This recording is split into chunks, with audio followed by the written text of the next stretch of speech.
Goiás pode ter lei seca por causa do avanço da Covid-19. A venda de bebidas alcoólicas ficaria proibida a partir das 10 horas da noite. E o fechamento total dos bares não está descartado. O governo do estado convocou uma reunião com prefeitos.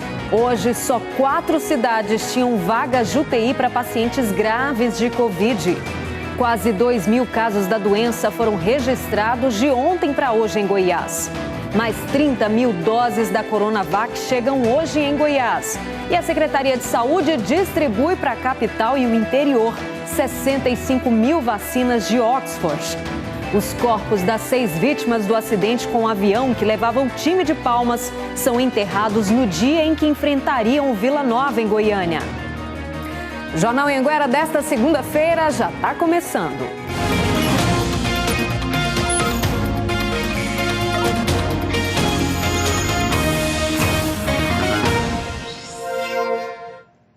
Muito boa noite para você. Agora são 7h11.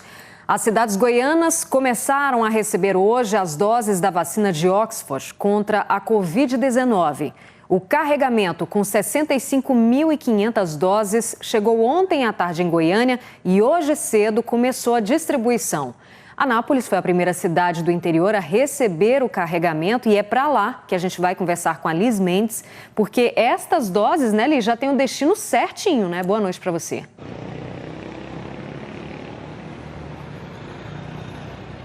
Já sim, Rosane, boa noite para você, boa noite a todos. Essas doses da vacina AstraZeneca, né, que foi desenvolvida em parceria com uma universidade de Oxford, elas vão ser distribuídas exclusivamente para profissionais da saúde. A primeira unidade a receber um lote dessas vacinas, né, que são 4.100 vacinas, é o Hospital Henrique Santilo, o Hospital de Urgências aqui de Anápolis. A Secretaria Municipal de Saúde esteve em reunião durante essa segunda-feira para definir a ordem, o cronograma de vacinação para os demais profissionais, sendo que tem prioridade aqueles que estão atuando na linha de frente no combate ao novo coronavírus. Até agora, aqui em Anápolis, 2.100 pessoas foram vacinadas com a vacina, né, tanto a AstraZeneca quanto ao primeiro lote que chegou, que foi destinado às pessoas com mais de 75 anos, a idosos que moram em abrigos e também alguns profissionais da saúde. Essas 4.100 vacinas que chegaram hoje são exclusivas para os profissionais de saúde. Rosânia. Obrigada, Liz. E olha, as vacinas da parceria Oxford e AstraZeneca ainda estão sendo distribuídas para todo o estado. Só que agora, essa nova remessa chega às cidades goianas com o Ministério Público de olho no cumprimento do plano de vacinação. Uma força-tarefa foi criada entre o MP e o governo do estado depois dos casos, né, que a gente viu de fura-fila que ganharam bastante repercussão. 2.700 doses da vacina produzida pelo laboratório AstraZeneca, em parceria com a Universidade de Oxford, chegaram na tarde desta segunda em Rio Verde. Goiás recebeu mais de 65.000 doses da remessa que veio da Índia. Um avião do governo do estado levou doses para regiões mais afastadas, como Campos Belos e Posse. Todas as vacinas de Oxford serão usadas como primeira dose. Diferente da Coronavac, que nós seguramos a metade para entregar a segunda dose para os municípios, como o intervalo entre a primeira e a segunda dessa, ele é muito mais longo, são 12 semanas, a totalidade será administrada. Goiânia vai começar a vacinação nesta terça-feira. A recomendação da Secretaria Estadual de Saúde para todas as cidades é usar as doses exclusivamente em trabalhadores da saúde de hospitais, priorizando aqueles que atendem pacientes com Covid-19, depois as UPAs, SAMU, Sistema Integrado de Atendimento ao Trauma e Emergências, unidades básicas de saúde, consultórios e laboratórios. A regra está clara para evitar que novas pessoas furem a fila e se vacinem, mesmo sem ser do grupo de risco. Ministério Público e Secretaria Estadual da Saúde estão trabalhando juntos para dar mais transparência à vacinação, para evitar que outras pessoas furem a fila. Até porque isso é crime, tanto para quem vacina quanto para quem é vacinado. Os dois podem responder por peculato, porque, segundo o MP, Provavelmente a pessoa imunizada teve acesso à vacina por um funcionário público que não respeitou a fila dos grupos prioritários. A pena para esse crime varia de 2 a 12 anos.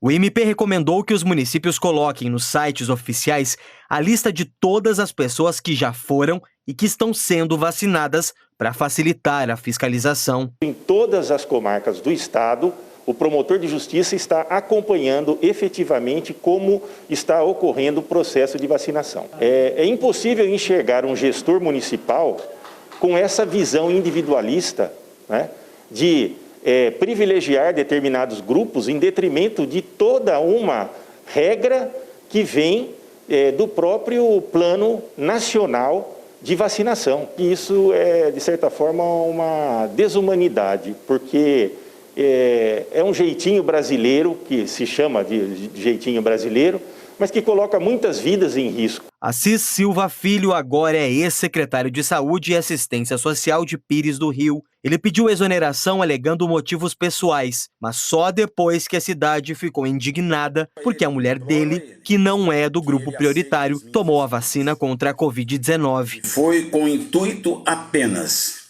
de resguardar e preservar a saúde e a vida da mulher da minha vida. O caso é investigado pelo Ministério Público. A Secretaria Estadual da Saúde diz que quem recebeu a primeira dose, mesmo furando a fila, deve receber a segunda dose. Porque senão, a gente, além de ter perdido a oportunidade de vacinar pessoas do grupo, a gente também perde essa vacina, porque ela só tem a eficácia melhor se tiver a segunda dose. E 2 importantes cidades do interior do estado começaram a vacinar os idosos em casa. Isso porque a vacinação dos primeiros grupos prioritários já acabou ou está quase terminando. Ao todo, 473 idosos que vivem em abrigos em Anápolis foram imunizados. Agora é a vez dos idosos com 85 anos ou mais que estão em casa. Eles começaram a ser vacinados no fim de semana. Para tomar a primeira dose, esse grupo precisa se cadastrar pela internet. O Zap da Saúde, ferramenta que já era usada para agendamento de consultas online, agora ganhou a versão Zap da Vacina, para agendamento da vacinação contra a Covid-19. O acesso é pelo site da Prefeitura de Anápolis. Aqui em Anápolis, 12 equipes da Secretaria Municipal de Saúde estão fazendo a imunização dos idosos com 85 anos ou mais que já se cadastraram. 2.500 doses da vacina Coronavac foram separadas exclusivamente para esse grupo prioritário. A nossa ação inicial é o Zap, outras ações estão em avaliação e podem ser implementadas conforme a nossa necessidade pontual. Em Rio Verde, na região sudoeste, 2.700 doses da vacina da Oxford vão ser usadas para continuar a vacinação dos grupos prioritários. Até agora, todos os 280 idosos de abrigos já foram vacinados. A cidade ainda finaliza a vacinação dos profissionais de saúde de hospitais que atendem pacientes com Covid-19. Com as novas doses, o município também vai vacinar em casa idosos acima de 80 anos. Para isso, é preciso que eles sejam cadastrados no site da Prefeitura. A dona Joana Rosa Conceição, de 110 anos, foi a primeira a ser vacinada em casa.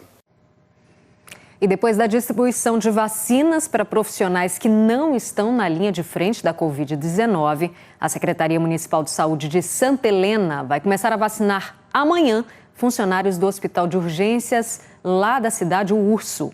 Ao vivo, o repórter Arildo Palermo tem as informações para a gente, né, Arildo? Boa noite para você. Olá, Rosane, boa noite a você e a todos que nos assistem. Essa vacinação deve começar amanhã às 9 da manhã na Vigilância Epidemiológica aqui de Santa Helena.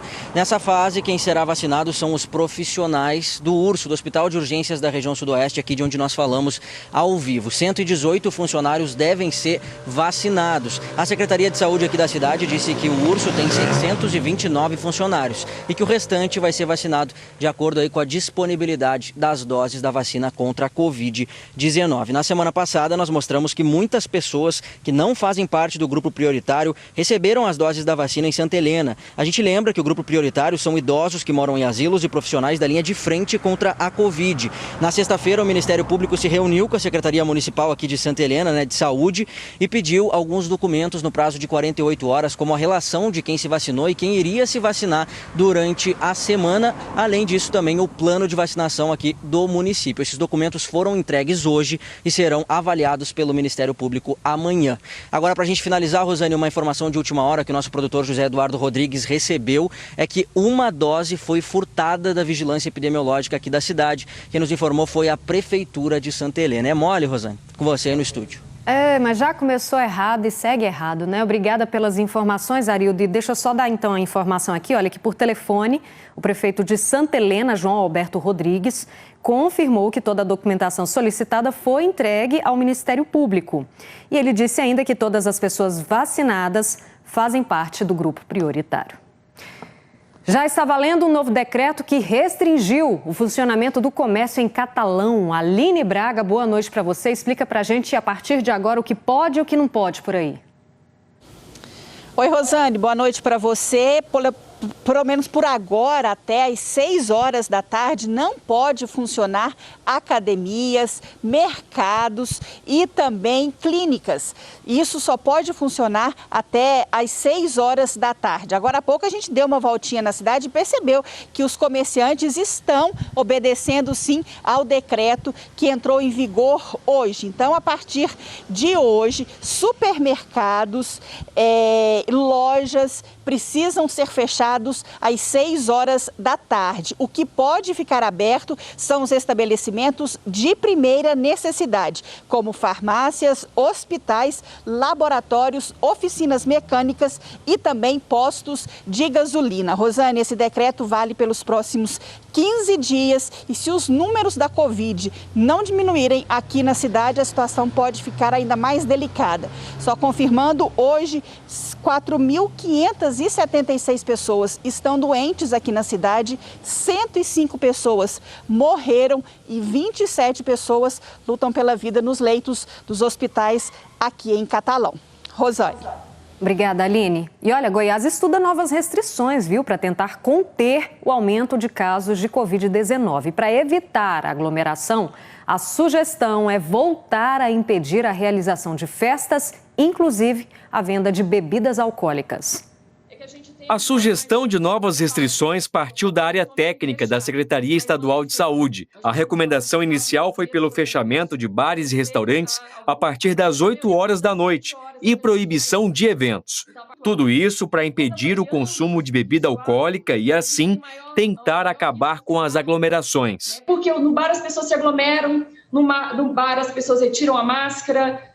Depois que bebe, acabam esquecendo das medidas de prevenção. É que a gente tenha medidas mais restritivas para bares. Não estou falando nesse momento em fechar, mas uma lei seca. Nós já vimos vários estados brasileiros fazendo isso, com lei seca, a maioria a partir das 20 horas é o que a gente tem mais visto. Para justificar as medidas, a Secretaria de Saúde apresentou dados sobre a taxa de transmissão da Covid-19, que está alta demais.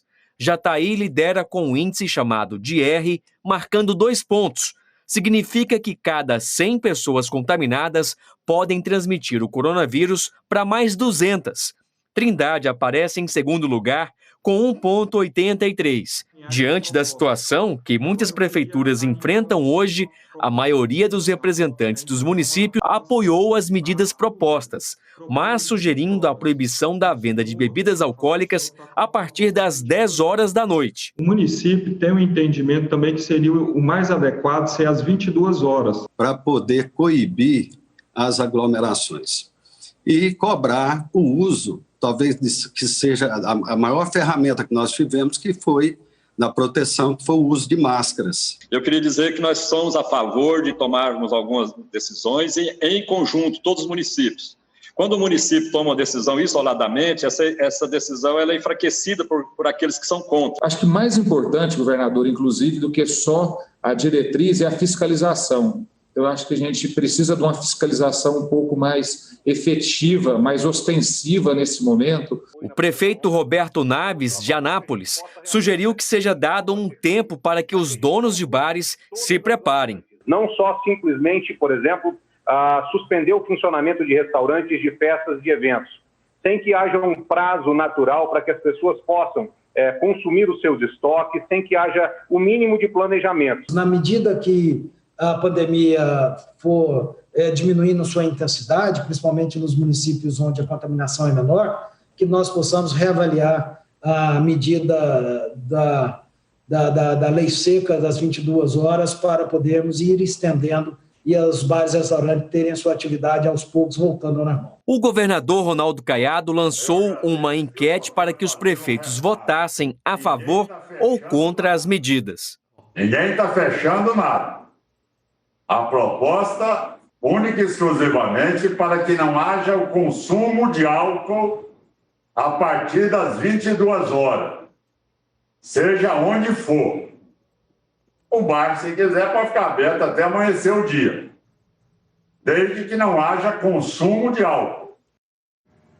E os municípios estão em alerta porque as vagas nos hospitais estão acabando. Apenas Goiânia, Aparecida, Anápolis e Rio Verde têm leitos de UTI disponíveis. No restante das cidades, não há mais vagas. Um a um, os prefeitos falaram sobre a situação caótica das cidades do interior que não têm mais vagas de UTI para pacientes com a Covid-19. Os leitos do nosso hospital estadual estão todos lotados e isso aí é uma preocupação muito grande para nós. Nós temos 9 vagas hoje em enfermaria, as UTIs estão todas ocupadas. Deixar aqui, governador, essa nossa preocupação com relação à lotação hoje de todos os 20 leitos de UTI que nós temos aqui na rede pública. A reunião virtual foi convocada pelo governador Ronaldo Caiado. Prefeitos de todos os municípios goianos foram convidados, além de representantes de outros poderes, como tribunais de contas e defensoria pública.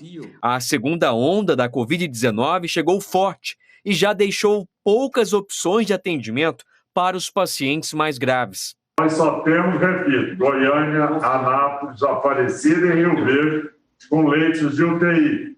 Só essas 4 cidades.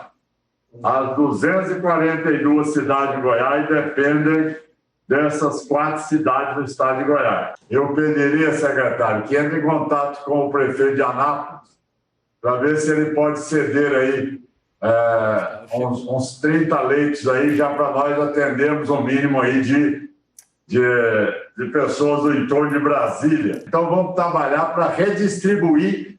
O que nós não podemos dizer para o paciente é que não tem como atendê-lo. Isso é que não pode ser dito para o paciente.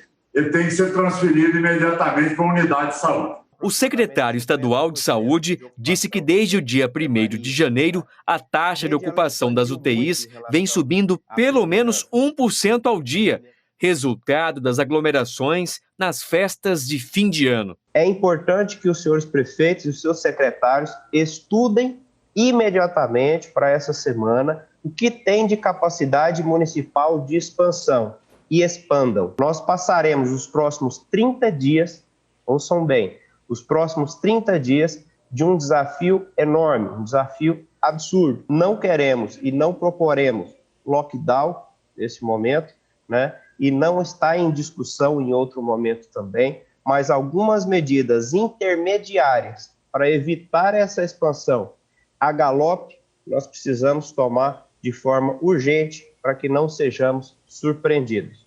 Uma das possibilidades é a possibilidade de se adotar lei seca. Nós precisamos evitar a aglomeração. Pois é, e com o avanço da Covid-19, voltou a crescer também o número de mortes aqui no estado.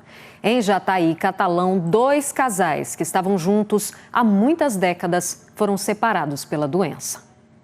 O seu Felisberto e a Dona Maria adoravam celebrar a vida, comemorar aniversários. Mas na última sexta-feira, o casal foi separado pela Covid-19. Eles tinham 69 anos de casamento. Depois de ficarem internados na UTI por complicações da doença, o seu Felisberto morreu aos 83 anos. Menos de 24 horas depois, a Dona Maria, companheira de uma vida, também faleceu. Outra história de amor que também foi interrompida pelo novo coronavírus foi a do seu Leonilde, de 66 anos, e a Dona Glória, de 64. Moradores de Catalão, casados há 45 anos, os dois foram infectados pela doença e morreram no mesmo dia, com 4 minutos de diferença. A Covid-19 apresenta uma maior letalidade entre idosos, ou seja, pessoas maiores de 60 anos, e esse número aumenta ainda mais em pessoas com mais de 75 anos. Então, na prática, a gente observa que a faixa etária, o fator idade, ele está relacionado, sim, ao prognóstico dessa doença. Em Cidade Ocidental, um homem foi flagrado por câmeras de segurança de uma farmácia, fazendo uma verdadeira bagunça no local. Um prejuízo para o dono do comércio. Marcos Moreira está ao vivo em Lusiânia, tem os detalhes dessa história para a gente. Boa noite para você, Marcos.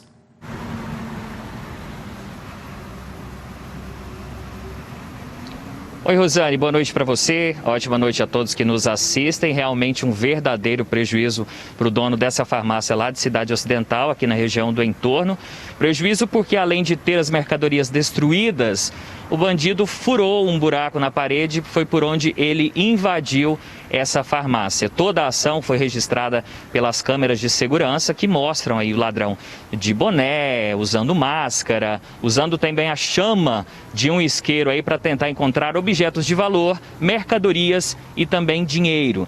De acordo com o dono, foram furtados R$200 que estavam no caixa, mais um celular que estava no balcão. Essa ação aconteceu hoje de madrugada, mas o dono só percebeu de manhã, quando abriu, a farmácia, encontrou toda a revirada e também esse buraco aí na parede. Ele fez questão de registrar o boletim na delegacia de Cidade Ocidental e agora as imagens vão tentar identificar esse criminoso. Rosane. Tá certo, obrigada, Marcos. A seguir, um menino é atacado por cão que participava de uma caçada. E um homem agride a ex-companheira numa mesa de bar. Agora são 7h31.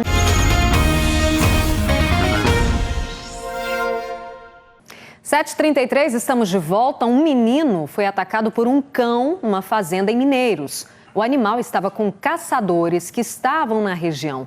Ana Paula Moreira está ao vivo com a gente. Ana Paula, estes homens tinham autorização para caçar, por acaso? Boa noite. Não tinham, viu, Rosane? Boa noite para você, boa noite a todos. Olha, de acordo com a polícia, um grupo de 6 homens estavam caçando javali ali na zona rural de Mineiros, quando o cachorro usado por eles, da raça Pitbull, se dispersou do grupo e foi parar dentro de uma propriedade rural, onde tinha uma criança de apenas 4 anos de idade brincando ali no quintal. Esse cachorro atacou o menino, que teve vários ferimentos, principalmente no rosto.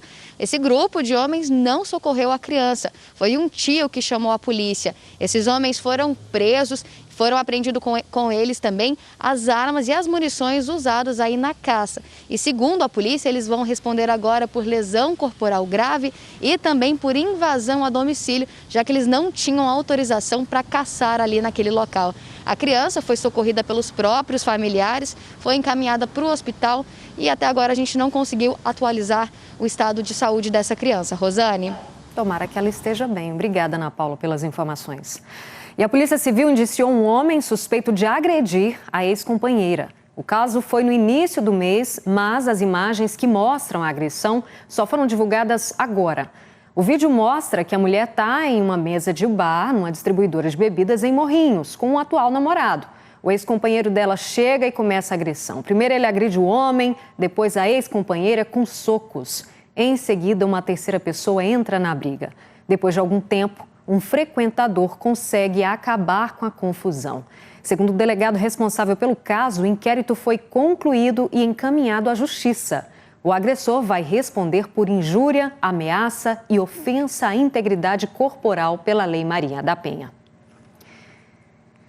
E hoje o dia está sendo de despedida das vítimas do acidente com o avião que trazia para Goiânia 4 jogadores e o presidente do Palmas. O time de futebol do Tocantins enfrentaria o Vila Nova hoje pela Copa Verde. Além do dirigente dos atletas, o piloto da aeronave também morreu. Os corpos das vítimas foram liberados pelo IML nesta segunda-feira para os municípios de origem. O zagueiro Guilherme Noé será enterrado em Barretos, o lateral esquerdo Lucas Prachedes em Campinas, Marcos Molinari em Belo Horizonte e o goleiro Ranulli em Várzea de Palma, Minas Gerais. Wagner Machado, piloto do avião, será enterrado em Goiânia. Lucas Meira, que era o presidente do clube, foi enterrado hoje em Palmas. Segundo o registro aeronáutico brasileiro, o avião pertencia a uma construtora com sede no Pará. De acordo com a assessoria do Palmas Futebol e Regatas, a aeronave tinha sido comprada recentemente pelo presidente Lucas Meira e estava em fase de transferência. As causas ainda estão sendo investigadas pelo CENIPA, Centro de Investigação e Prevenção de Acidentes Aeronáuticos. Abalados, os atletas que continuam no clube ainda não se pronunciaram. O técnico Wilson Gotardo falou sobre o momento triste na história do Palmas. Imediatamente todos se sentiram arrasados, destruídos, porque já está se construindo, consolidando uma amizade entre eles, um ambiente gostoso, leve, divertido, Clubes de todas as divisões do país emitiram nota: Flamengo, Internacional, Chapecoense, Atlético Mineiro, além de personalidades como Pelé e Galvão Bueno. O Vila Nova, que jogaria hoje contra o Palmas, teve a partida adiada por causa do acidente de avião que matou os 4 jogadores da equipe tocantinense. Agora vem cá, quem se lembra da época em que a gente sofria para sintonizar o canal de TV, você lembra? Usava até palha de aço na antena para tentar melhorar a imagem. Gente, ninguém precisa passar por isso mais não, viu? Hoje a gente tem TV com sinal digital que garante melhor qualidade de som e imagem.